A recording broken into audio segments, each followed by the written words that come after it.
Hello friends, R K academy में आपका स्वागत है। इस वीडियो में मैं आपको चाइल्ड डेवलपमेंट मीन्स साइकोलॉजी के आपकी जहाँ तक है चैप्टर वाइज क्वेश्चन मैं सभी सॉल्व कराऊंगी। एक चैप्टर में से जितने भी क्वेश्चन आपके बन सकते होंगे वो सभी क्वेश्चन मैं सॉल्व कराऊंगी, जो कि ज़्यादातर क्वेश्चन ऐसे हैं कि जो कि किसी न किसी एग्ज़ाम में आ चुके हैं। फ्रेंड्स, मैं आपको इसके लिए गारंटी देती हूँ कि आपके सीटेट के एग्ज़ाम में इसमें से क्वेश्चन ज़रूर ही देखने को मिलेंगे। इसलिए आप इसे बहुत ही ध्यान से समझिएगा, बहुत ध्यान से सुनिएगा, बहुत ध्यान से देखिएगा। ठीक है, चलिए फ्रेंड्स, तो वीडियो को स्टार्ट करते हैं। यहाँ से पहला क्वेश्चन है आपका, निम्न में से शारीरिक विकास को प्रभावित करने वाला कारक क्या है? शारीरिक विकास को प्रभावित क्या करता है? खेल तथा व्यायाम, वातावरण, वंशानुक्रम, इनमें से सभी। तो शारीरिक विकास को प्रभावित करने वाला कारक है इसमें खेल तथा व्यायाम, वातावरण, वंशानुक्रम, यह सभी। तो ये सभी है इसमें। ठीक है, मूल प्रवृत्ति की एक प्रमुख विशेषता है जो पाई जाती है। मूल प्रवृत्ति की विशेषता क्या है फ्रेंड बताओ? सभी प्राणियों में तथा जन्मजात व प्राकृतिक होती है, केवल चूहों बिल्लियों में होती है या फिर केवल कलाकारों में होती है, मनुष्य में होती है। ये तो फ्रेंड्स यही है कि इसका सही आंसर है कि ये सभी प्राणियों में तथा जन्मजात व प्राकृतिक होती है। थर्ड है फ्रेंड्स आपका, निम्नलिखित में से किसका नाम सृजन शास्त्र के पिता के रूप में लिया जाता है? तो बताइए किसका नाम सृजन शास्त्र के पिता के रूप में लिया जाता है फ्रेंड्स? तो ये है गॉल्टन जो है आपके, इनका नाम सृजन शास्त्र के रूप में लिया जाता है। नेक्स्ट क्वेश्चन है, मूल प्रवृत्तियों को 14 प्रकार से किसने वर्गीकृत किया था? ये ड्रेवर ने या वुडवर्थ ने या थॉर्नडाइक ने या फिर मैकडूगल ने? तो मैकडूगल ने मूल प्रवृत्तियों को कितने रूप में विभाजित किया था? 14 प्रकार में विभाजित किया था। और ये आपका बहुत ही इंपॉर्टेंट क्वेश्चन है फ्रेंड्स, तो इस पर स्टार लगा लीजिए। ये क्वेश्चन आपका कई बार पूछा गया है, तो ये आप बहुत ही इंपॉर्टेंट क्वेश्चन है और कई बार कई एग्जाम्स में आ चुका है ये क्वेश्चन। चलिए फ्रेंड्स, नेक्स्ट स्टार्ट करते हैं। नेक्स्ट है आपका शैशवकाल का समय क्या है? 12 से 18 वर्ष तक, 15 वर्ष तक, या फिर जन्म से 6 वर्ष तक, या फिर जन्म से 2 वर्ष तक। ठीक है, तो ये शैशवकाल का समय होता है, जन्म से 2 वर्ष तक का समय होता है। विकास की संक्रिय अवस्था निम्न में से किसने दिया था? विकास की संक्रिय अवस्था किसने दी थी? ब्रूनर ने, स्किनर ने, कोहलर ने या फिर पियाजे ने? तो विकास की संक्रिय अवस्था जो थी वो पियाजे ने दी थी। युयुत्सा है, युयुत्सा क्या है? एक मूल प्रवृत्ति है, चिंतन है, कल्पना है या फिर संवेग है या फिर क्या है ये? तो ये क्या है? एक मूल प्रवृत्ति है। युयुत्सा क्या है? एक मूल प्रवृत्ति है। नेक्स्ट क्वेश्चन है फ्रेंड, बालकों के सामाजिक विकास को प्रभावित करने वाले तत्व हैं। कौन से हैं बालकों के सामाजिक विकास को प्रभावित करने वाले तत्व? बताइए फ्रेंड्स कौन से हैं? तो ये हैं आपके फ्रेंड्स आर्थिक तत्व, शारीरिक तत्व, वंशाणु तत्व या फिर सामाजिक परिवेश जन्य तत्व। तो ये है आपका सामाजिक परिवेश जन्य तत्व। ये क्वेश्चन फ्रेंड्स, ये ऑप्शन इसका सही आंसर होगा। नेक्स्ट स्टार्ट करते हैं। शारीरिक विकास का मुख्य नियम निम्न में से कौन सा है? शारीरिक विकास का नियम कौन सा है बताइए? मानसिक विकास से विभिन्नता का नियम, कल्पना और संवेगात्मक विकास से संबंध का नियम, द्रुतगामी विकास का नियम या अनियमित विकास का नियम? बताइए फ्रेंड्स, शारीरिक विकास का मुख्य नियम निम्न में से कौन सा है? तो इसका सही आंसर होगा द्रुतगामी विकास का नियम। चलिए फ्रेंड्स, नेक्स्ट पे चलते हैं। निम्नलिखित में से कौन सा विकास का सिद्धांत नहीं है? कौन सा विकास का सिद्धांत नहीं है? अनुकूलित प्रत्यावर्तन सिद्धांत, समान प्रतिमान का सिद्धांत, परस्पर संबंध का सिद्धांत और निरंतर विकास का सिद्धांत। इसका सही ऑप्शन है फ्रेंड्स अनुकूलित प्रत्यावर्तन सिद्धांत जो है वो आपका विकास का सिद्धांत नहीं है। भाई बाकी ये सारे जो है वो सब क्या है? विकास के सिद्धांत हैं। मैकडूगल के अनुसार मूल प्रवृत्तियों की संख्या कितनी होती है? 15, 10, 12 या फिर 14? अब बताइए फ्रेंड्स, देखिए ये क्वेश्चन दोबारा से रिपीट हो गया है। मैंने आपसे कहा है मैं आपको वही क्वेश्चन करा रही हूँ जो ज़्यादातर एग्ज़ाम में आ चुके हैं। फ्रेंड्स, ये क्वेश्चन कई एग्जाम्स में बार बार रिपीट हुआ है कि मैकडूगल की मूल प्रवृत्तियाँ कितनी होती हैं? फ्रेंड्स 14 होती हैं।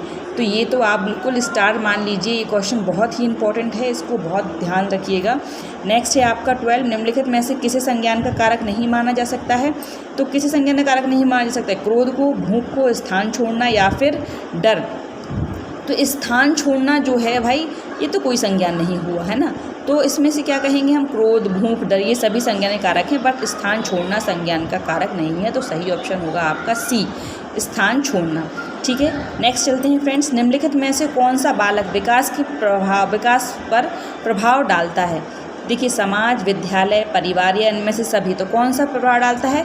तो इनमें सभी है भाई, परिवार भी डालता है, समाज भी डालता है, विद्यालय भी डालता है। तो बालक के विकास पर ये सभी जो हैं प्रभाव डालते हैं। ठीक है, शारीरिक विकास का संबंध किससे नहीं है? शरीर के भार से नहीं है, कंकाल तंत्र से नहीं है, बुद्धि से नहीं है, मांसपेशियों की बुद्धि से नहीं है। तो ये आपका है बुद्धि से नहीं है। शारीरिक विकास का संबंध किससे नहीं है? बुद्धि से नहीं है। चलिए नेक्स्ट पर चलते हैं। 15 क्वेश्चन, वह कौन सी वस्तु है जो व्यक्ति के जीन्स के अतिरिक्त प्रत्येक वस्तु को प्रभावित करती है? मूल प्रवृत्ति, वातावरण, वंशानुक्रम या उपरोक्त सभी? कौन सी है भाई जो उसको प्रभावित करती है? तो इसमें यही आएगा आपका वातावरण। तो कौन सी प्रवृत्ति है जो उसको प्रभावित करती है? वातावरण जो है वो प्रभावित करती है जीन्स के अतिरिक्त, ठीक है। भावनात्मक और अनुभूति एक दूसरे से कैसे हैं बताइए? भावनात्मक और अनुभूति जो है वो एक दूसरे से कैसे हैं? आंतरिक जुड़े हुए हैं। ये कैसे जुड़े हुए हैं? आंतरिक। सी ऑप्शन इसमें क्या होगा आपका? सही होगा। नेक्स्ट क्वेश्चन है फ्रेंड्स, नेक्स्ट पर चलते हैं। विकास के परिणाम स्वरूप नवीन विशेषताएं और नवीन योग्यताएं प्रकट होती हैं, यह कथन किसने दिया था? यह कथन दिया था गैसेल ने, मेरिडिथ ने, या डगलस और होलैंड ने, या फिर हरलॉक ने? तो ये कथन दिया था आपका हरलॉक ने। तो सही ऑप्शन क्या होगा फ्रेंड्स इसका? डी। किसने दिया था यह कथन? हरलॉक ने दिया था। चलिए फ्रेंड्स नेक्स्ट पर चलते हैं। नेक्स्ट क्वेश्चन हमारा क्या कहता है? नेक्स्ट क्वेश्चन कहता है कि प्रत्येक बच्चा अद्वितीय है, यह कथन किस सिद्धांत को संदर्भित करता है? किस सिद्धांत को संदर्भित करता है कि प्रत्येक बच्चा क्या अद्वितीय है? निरंतरता का सिद्धांत, एकीकरण का सिद्धांत, या एक समान प्रतिरूप, या फिर वैयक्तिक विभिन्नता? तो ये किसको प्रदर्शित करता है? वैयक्तिक विभिन्नता को संदर्भित करता है। नेक्स्ट फ्रेंड्स, बायगोत्स्की के अनुसार बालक सीखते हैं। बालक किस में सीखते हैं बताइए? अनुकरण से सीखते हैं, वयस्कों और समवयस्कों के साथ परस्पर क्रिया से सीखते हैं, या फिर जब पुनर्बलन प्रदान किया जाता है तब सीखते हैं, या फिर परिपक्व होने से सीखते हैं। फ्रेंड्स, तो बालक वयस्कों और समवयस्कों के साथ परस्पर क्रिया से पूछते हैं। फ्रेंड्स, ये जो क्वेश्चन है आपका, ये क्वेश्चन आपका KBS के एग्ज़ाम में भी आया था। ये क्वेश्चन, कुछ क्वेश्चन आपके बहुत ही इंपॉर्टेंट है। मैं आपको बता रही हूँ, मैं गारंटी देती हूँ, मैं आपको चैप्टर वाइज क्वेश्चन करा रही हूँ। मैं चैप्टर वाइज क्वेश्चन करा रही हूँ और आपका इस चैप्टर से समझ के चलिए आपके 3-4 ये क्वेश्चन तो 5, जहाँ तक कि 5 से कम क्वेश्चन आपके नहीं बनेंगे। और इसमें से जितने भी क्वेश्चन बन सकते होंगे फ्रेंड्स, में सब आखिर भाई क्वेश्चन जाएंगे कहाँ?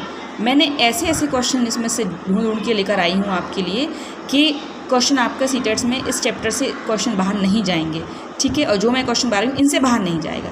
तो फ्रेंड्स प्लीज़ इसको बहुत ही ध्यान से समझिएगा जो मैं करा रही हूँ। नेक्स्ट है आपका, निम्नलिखित में से कौन सी ब्रूनर की संज्ञानात्मक विकास सिद्धांत की क्या है आपकी अवधारणा नहीं है? तो एक है एक्रेलिक अवस्था, दूसरी है क्रियात्मक अवस्था, तीसरी है प्रतिबिंबात्मक अवस्था और चौथी है संकेतात्मक अवस्था। तो फ्रेंड्स इसका सही आंसर होगा एक्रेलिक अवस्था जो है वो आपकी संज्ञानात्मक विकास सिद्धांत की अवस्था नहीं है। बाकी जो अवस्थाएं हैं ये तीनों, ये क्या हैं आपकी संज्ञानात्मक विकास की सिद्धांत की अवस्थाएं हैं। नेक्स्ट स्टार्ट करते हैं फ्रेंड्स कि वाइगोत्स्की के अनुसार एक बच्चा जिन कार्यों को अपने से दक्ष व्यक्ति की सहायता से पूरा कर सकता है उसकी ऊपरी सीमा क्या कहलाती है? बताइए उसकी ऊपरी सीमा क्या कहलाती है? जल्दी बताइए। संभावित विकास का स्तर कहलाती है, वास्तविक विकास स्तर कहलाती है, समीपस्थ विकास का क्षेत्र कहलाती है, उपरोक्त सभी। तो फ्रेंड्स वो कहलाती है संभावित विकास का स्तर कहलाती है। इसका ये क्वेश्चन जो हुआ आपका बिल्कुल सही होगा। नेक्स्ट चलते हैं फ्रेंड्स, दृष्टि से हटने के बाद मस्तिष्क से हट जाना किसकी उपयुक्त व्याख्या है? किसकी उपयुक्त व्याख्या है? आरंभिक संवेदीगामक अवस्था, आरंभिक पूर्व संक्रियात्मक अवस्था, आरंभिक किशोरावस्था या किशोरावस्था? बताइए फ्रेंड्स। तो इसका सही आंसर होगा फ्रेंड्स आरंभिक संवेदीगामक अवस्था जो है वो इसकी उपयुक्त व्याख्या है। नेक्स्ट फ्रेंड्स चलते हैं 23 पर।